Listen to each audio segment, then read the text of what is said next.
Assalamualaikum warahmatullahi wabarakatuh. Saya Almira Husna akan mempresentasikan tugas rancangan saya. Berikut skema rancangan.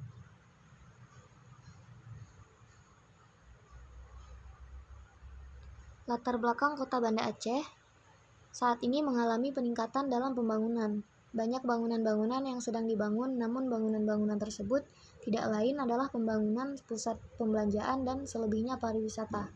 Faktor kurangnya pembangunan di sektor penunjang pendidikan memunculkan ide untuk merancang sebuah objek wisata dengan konsep pendidikan sekaligus hiburan. Dan dalam rancangan ini, objek rancangan akan dirancang dengan penekanan desain arsitektur kultural simbol.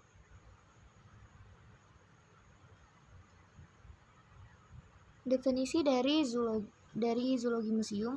Yang pertama dari museum dulu, berasal dari bahasa Yunani klasik, diambil dari kata muse yang merupakan kumpulan 9 dewi sebagai lambang dari ilmu dan kesenian.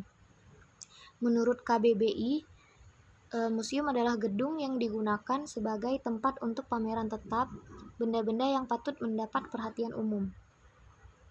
Definisi dari zoologi adalah cabang biologi yang mempelajari struktur, fungsi, perilaku, serta evolusi hewan.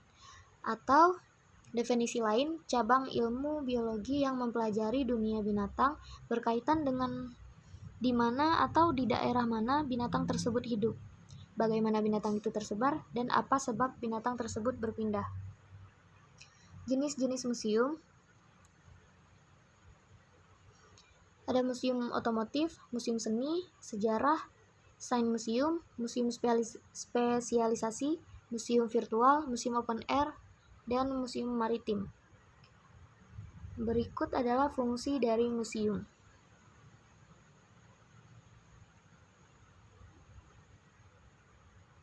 Salah satunya adalah objek wisata. Syarat-syarat berdirinya museum mulai dari lokasi harus strategis dan harus sehat. Persyaratan bangunan harus dipisahkan antara fungsi dan aktivitas, ketenangan dan keramaian.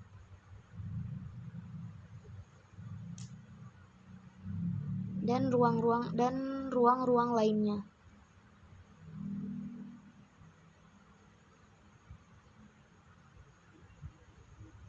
Untuk tata letak, memudahkan pengunjung dalam melihat, menikmati, dan mengapresiasi koleksi. Jalur sirkulasi di dalam ruang pamer harus dapat menyampaikan informasi, membantu pengunjung memahami koleksi yang dipamerkan. Penentuan jalur sirkulasi bergantung juga pada runtutan cerita yang ingin disampaikan dalam pameran. Tema kultural simbol.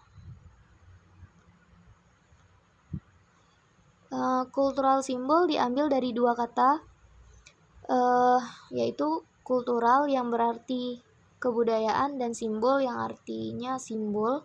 Maka dari itu, kultural simbol dapat diartikan sebagai suatu simbol kebudayaan. Penerapan ke dalam perancangan yaitu dengan cara memberikan simbol budaya pada bangunan dengan memasukkan unsur-unsur yang berkaitan dengan budaya daerah di mana objek itu berada. Ciri-ciri tema kultural simbol dapat dilihat dari aspek penerapan terhadap bangunan tersebut. Salah satunya mengambil bentukan-bentukan dari kebudayaan lokal, berekspresi melalui permainan bentuk-bentuk yang menjadi media komunikasi untuk menyampaikan simbol budaya. Tema yang diambil pesiju. Pesiju adalah salah satu tradisi masyarakat Aceh yang masih dilestarikan sebagai adat sampai saat ini. Pesiju secara bahasa berasal dari kata siju yang berarti dingin, kemudian ditambah awalan pe, membuat sesuatu menjadi, berarti menjadikan sesuatu agar dingin atau mendinginkan. Tata cara pelaksanaannya, Dilakukan dengan urutan pertama menaburkan beras padi, kemudian menaburkan air tepung, kemudian menyunting nasi ketan di telinga sebelah kanan, dan yang terakhir pemberian uang. Tujuan dari pesuju ini meminta keselamatan, kedamaian, dan kemurahan rezeki dari Allah. Bahan yang sering digunakan antara lain dedaunan dan rerumputan, beras dan padi, air dan tepung, dan nasi ketan. Gerakan-gerakannya mengikuti arah memercikkan air dari kiri ke kanan dan dari kanan ke kiri, dan sesekali disilang. Presiden studi similar building. Yang pertama ada Museum Zoologi Bogor. Luas bangunan 1.500 meter persegi pada tahun 1894. Wujud bangunan dari museum ini nampak klasik, memiliki dekorasi arsitektur kolonial Belanda. Dikabarkan museum ini memiliki jutaan spesimen terdiri dari 20.000 fauna permanen, mulai dari jenis mamalia, amfibi, burung, reptil, dan ikan. Pada museum ini terdapat 7 ruang pamer. Biasa disebut dengan ruang galeri yang memamerkan dan memperkenalkan flora fauna. Koleksi-koleksi di Museum Zoologi ada koleksi paus biru, koleksi ikan-ikan, badak Tasikmalaya, dan fauna lainnya. Konsep desain pada setiap area dibedakan sesuai dengan konten materi pada setiap area. Pada dasarnya, semua area mengusung konsep modern dan mengarahkan pengunjung untuk fokus pada koleksi dengan pemilihan warna cenderung gelap dan bentuk yang sederhana. Jenis materi yang dipamerkan di Museum Zoologi terbagi 3. Keterangan informasi, benda asli atau awetan, dan replika. Tata peletakan pameran ada secara terbuka, secara tertutup, ada yang digantung, ada benda 2D dan benda 3D. Yang kedua ada Elephant Museum dengan luas 5.400 meter persegi, lokasinya di Thailand. Dinding-dinding bangunan ini melengkung dengan ketinggian yang berbeda, terlihat seolah bangunan membuka jalan bagi pengunjung, dan jalannya sebesar jalan gajah. Dindingnya miring dan saling bersilangan, memperlihatkan celah yang membawa pengunjung ke dalam. Berikut interior dan eksterior dari Elephant Museum.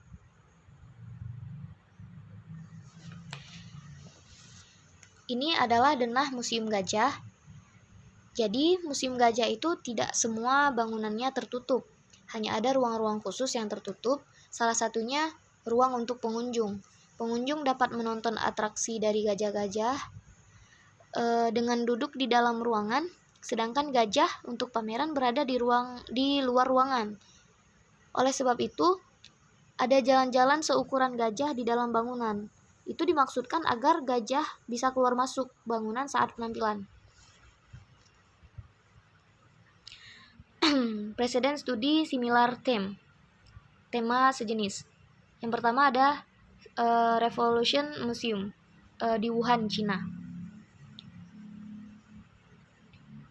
Motif arsitektur segitiga membawa implikasi positif dan inovatif pada arsitektur yang menunjukkan keberhasilan pemberontakan pertama di Wuchang. Struktur atap besar, platform tinggi dengan sempurna melambangkan atap ganda dan atap yang menjorok dari arsitektur Cina. Pada dinding luar yang bergejolak secara geometris menyiratkan semangat pemberontakan pertama, yaitu berani menjadi yang pertama.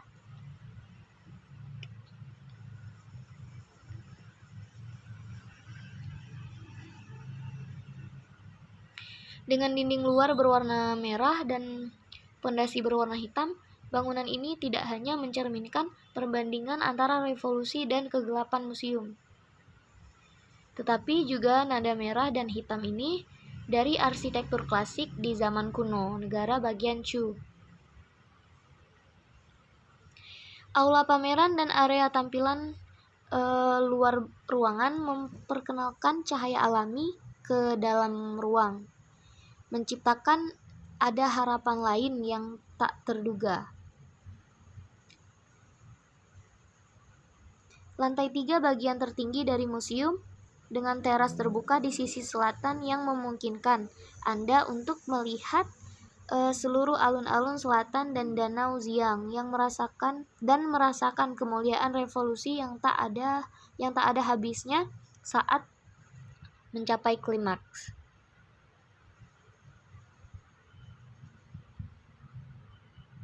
Maaf.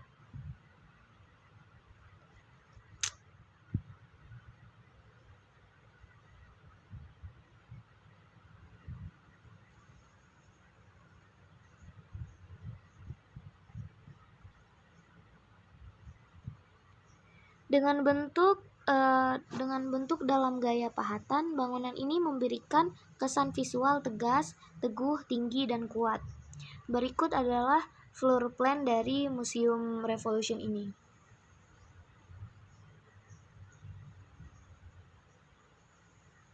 Ada 3 lantai. Ini adalah potongan dari Revolution Museum. Dan model 1, model 2 bangunan Revolution Museum. Kemudian ada Museum Tsunami. Arsiteknya Ridwan Kamil pada tahun 2006. Lokasinya di Banda Aceh. Desain museum ini dirancang oleh Bapak Kamil dan merupakan hasil sayembara yang diselenggarakan oleh Badan Rehabilitasi dan Rekonstruksi Aceh Nias pada tanggal 17 Agustus 2007. Desain museum Tsunami ini diambil dari bentuk rumah Aceh yang merupakan rumah tradisional Aceh berbentuk panggung. Bentuk rumah panggung dipilih sebagai hasil pemikiran kearifan lokal terhadap respon bencana alam, banjir, dan tsunami. Kemudian bentuk keseluruhan bangunan juga menganalogikan bentuk kapal. Bentuk ini juga dimaksudkan sebagai building as a moment. Kapal adalah satu fenomena yang banyak diketahui oleh masyarakat Aceh dengan terdamparnya kapal di dekat pantai, menjadikan suatu kenangan atau momen yang tidak dapat dilupakan. Bentuk museum juga mempresentasikan hubungan manusia dengan manusia dan hubungan manusia dengan Tuhan. Dalam Islam dikenal hablum minallah dan hablum minannas. Fasad luar bangunan museum ini menyimbolkan hubungan antar manusia yang dicerminkan dari kebudayaan lokal tari saman yang menurut sang arsitek melambangkan kekompakan kerjasama antar manusia Aceh. Kemudian ada Space of Fear, cahaya yang remang, gelap, lorong yang sempit dan lembab mendeskripsikan ketakutan masyarakat Aceh pada saat tsunami terjadi.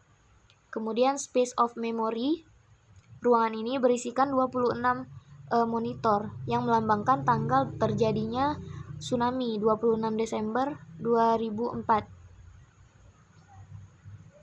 Di mana monitor-monitor ini berisikan gambar-gambar kenangan saat terjadinya tsunami. Kemudian ada Space of Sorrow. Ruang ini berbentuk menyerupai sumur dengan ketinggian 30 meter yang dindingnya berisikan ribuan nama korban meninggal. Kemudian ada Space of Confused, Space of Hope. Persyaratan lokasi berdirinya museum. Lokasi museum harus strategis, mudah dijangkau, dan sehat. Tidak terpolusi, bukan daerah yang berlumpur atau tanah rawa. Alternatif pemilihan lokasi ada 3. Alternatif 1, Jalan Soekarno-Hatta. Kecamatan Meraksa, Kota Banda Aceh dengan luas 8.650. Yang kedua, Jalan Taman Sri Ratu Safiatuddin. Yang ketiga, Jalan Profesor Dr. Ibrahim Hasan dengan luas 5.664 meter persegi. Dari tabel penilaian lokasi yang dapat nilai terbanyak adalah alternatif 1 dengan nilai 38. Jadi site yang dipilih untuk pembangunan adalah Jalan Soekarno-Hatta.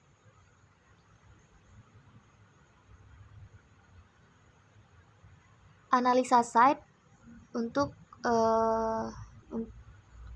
analisa matahari. Cahaya matahari yang didapat lebih besar saat pagi untuk site sebelah timur. Cahaya matahari didapat sama besar pada saat tengah hari, dan lebih besar cahaya matahari sebelah barat ketika sore hari. Solusi untuk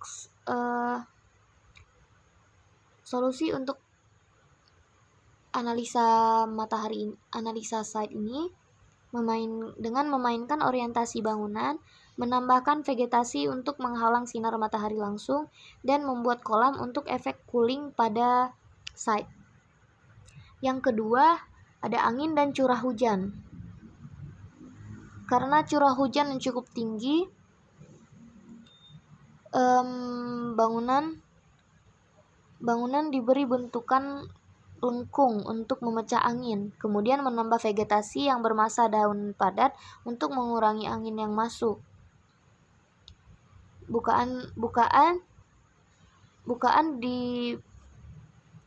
Bangunan diberi bukaan-bukaan besar ke arah timur dan barat.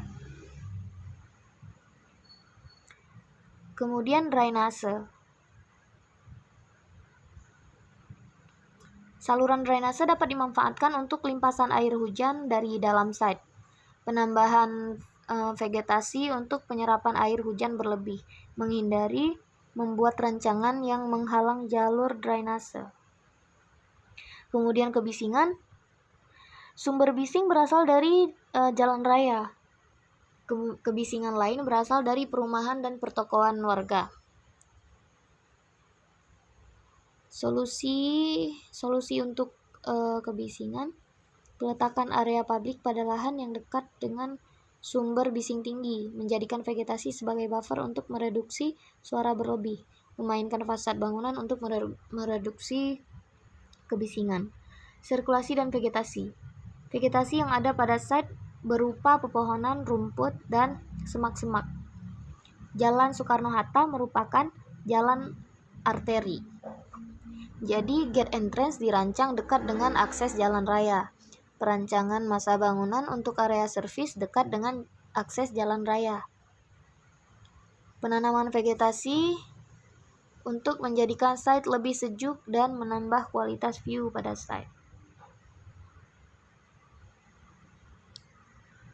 Peta pola lingkungan Kota Banda Aceh. Jaringan jalan utama pada site yaitu Jalan Soekarno-Hatta yang merupakan jalan arteri primer, sedangkan Jalan Ramasetia merupakan jalan arteri sekunder. Pola lingkungan pada site merupakan pola lingkungan dengan kepadatan sedang. Tingkat bahaya banjir pada site tergolong tingkat bahaya rendah. Daerah site merupakan lingkungan pariwisata.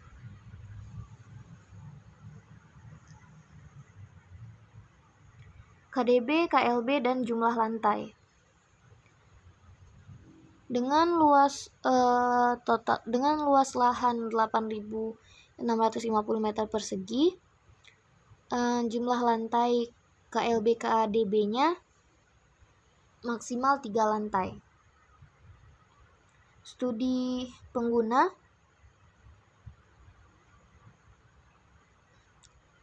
Yang pertama, ada pengelola yang mengatur berjalannya museum secara keseluruhan, kemudian ada pengunjung yang aktivitasnya menikmati fasilitas rekreasi dan edukasi. Penyaji aktivitasnya menyajikan objek pameran. Kemudian servis bertugas sesuai bagiannya masing-masing. Pola aktivitas pengguna. Yang pertama, pengelola.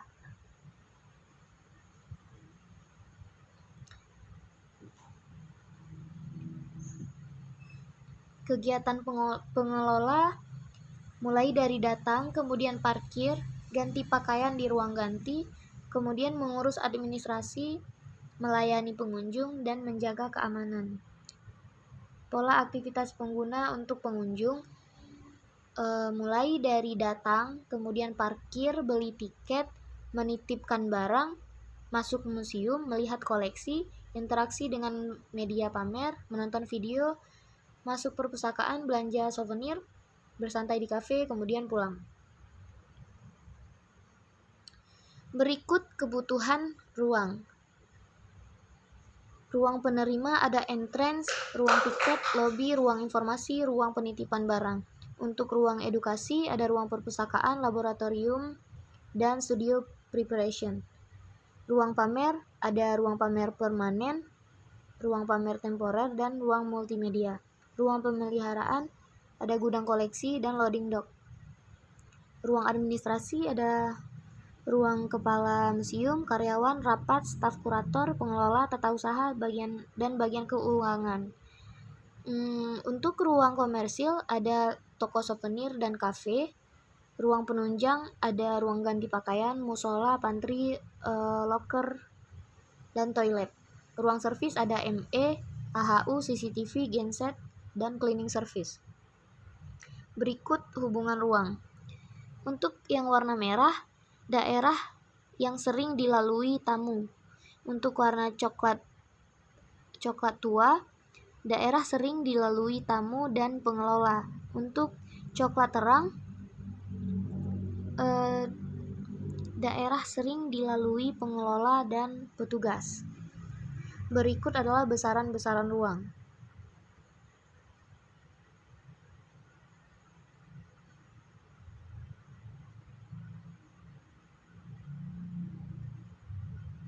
Total jumlah besaran ruang. Untuk entrance 258 meter persegi, education 234, exhibition 958, administration 254, komersial 310, maintenance 290, service area 215, dan ruang penunjang 231 meter persegi. Total luas bangunan ditambah 30% sirkulasi, hasilnya 3.725 meter persegi. Ditambah dengan luas area outdoor, hasilnya 6.521 meter persegi. Untuk orientasi bangunan, mengarah ke Jalan Soekarno-Hatta. Kenapa? Karena bangunan lebih baik apabila menghadap selatan atau utara agar tidak terpapar langsung sinar matahari. Jalan Soekarno-Hatta berada menghadap ke selatan. Untuk sirkulasi, warna merah jalur sirkulasi untuk tamu drop off, yang kuning untuk tamu, yang biru untuk petugas bawa barang. Block plan. Pada lantai pertama ada entrance area, administrasi, service area, souvenir, kafetaria, cleaning service, dan fasilitas penunjang. Untuk second floor, ruang pameran, edukasi, dan storage. Outdoor ada garden dan parking area.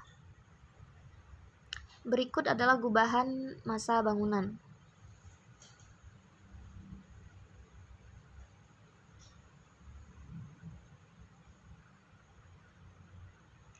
Eksplorasi bentuk dan elaborasi tema pada bangunan.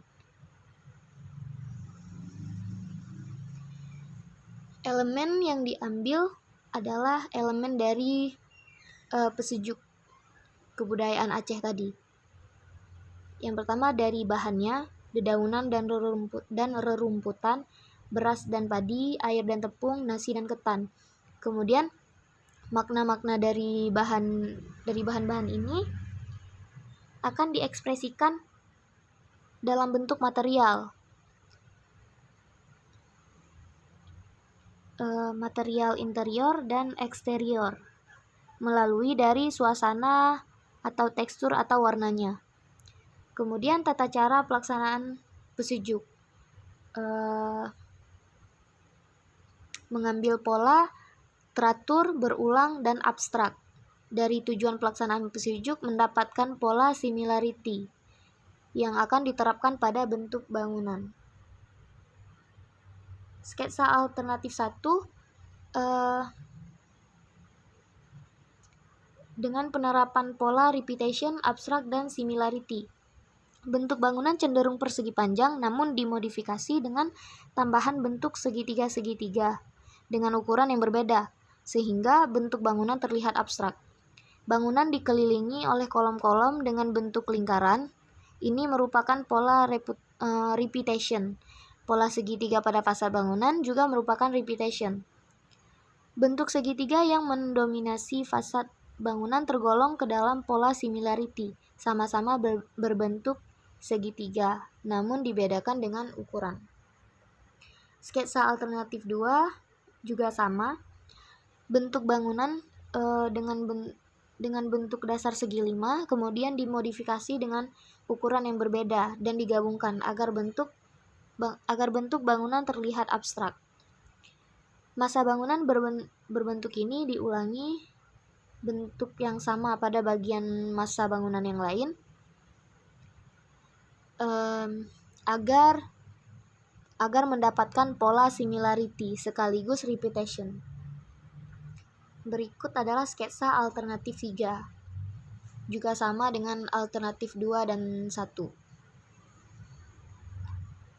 Yang terakhir ada gambar market block plan. Yang warna biru ada administration, kemudian yang merah entrance area, yang pink commercial area, yang biru tua ruang pameran, oranye tua education, oranye terang musola dan fasilitas penunjang lainnya, biru terang gedung koleksi, dan warna kuning terang service area. Sekian presentasi dari saya. Maaf atas segala kekurangan. Assalamualaikum warahmatullahi wabarakatuh.